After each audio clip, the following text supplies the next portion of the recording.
Hi, this is Danielle Spencer.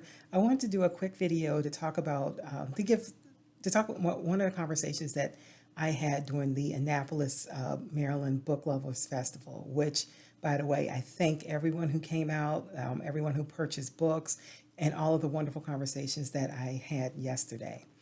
But in one of the discussions I had when we were talking about some of the themes and topics covered in my book, such as specifically data theft and privacy violations, and how this government official was trying to determine if I was good moral character, one of the individuals with whom I was speaking pointed out the irony of someone asking me, as an African American female, or trying to determine, as an African American female, if I was of good moral character, giving some of the events are occurring and have occurred in the news. For example, that Arizona abortion law, how the person who was one of the architects of that law, or not the architect of that law, was of questionable moral character. It appears that this individual had a likeness for very young women, yet he was able to enact this law to impose his standard of moral conduct on other people, let alone that his was questionable. This week, I think it's the second week of someone being on trial, who's alleged to have altered business records to cover up an affair that they had with someone who worked in the adult entertainment industry. And you have all these people trying to cover up and justify what happened.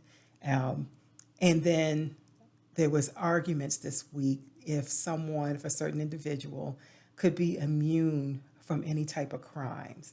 But yet, no, every person below the president that could be held accountable for what they've done, but just not this one individual. And we were talking about the irony that I was being asked and trying to be investigated, had nothing to do with my skill set or my ability to do the job, but to determine if I had good moral character. And made me think, as we were discussing this, are those same standards set across the board, or are they only attributed to or investigated for certain people? Only women? Do we need to make sure that women are a good moral character before they take positions? I mean, does that also apply to men? Do only people in certain ethnic groups have to pass a moral conduct code? Or people in certain socioeconomic class?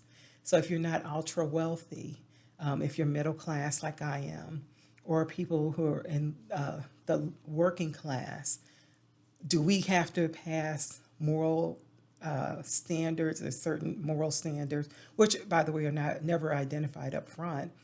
But do all of us, does it apply across the board, or does it only apply to certain individuals? So when we were having that discussion, I thought it was very interesting and wanted to give people that nugget to think about while you're out trying to excuse certain behaviors. Think about it. Would that apply to you? Would that same moral standard apply to you, to others, people that you're close to? Is it across the board, or does it only apply to certain people? And not speculative things that are truly happening. So I thought it was very interesting. It made me think about things in a totally different manner, especially that someone had the ability to be able to collect certain information, illegitimate children, bribable family members, and sexual behavior, collect it, put it in a database, and to be able to react off that information. Does it apply across the board, or is it just to certain people? Think about it.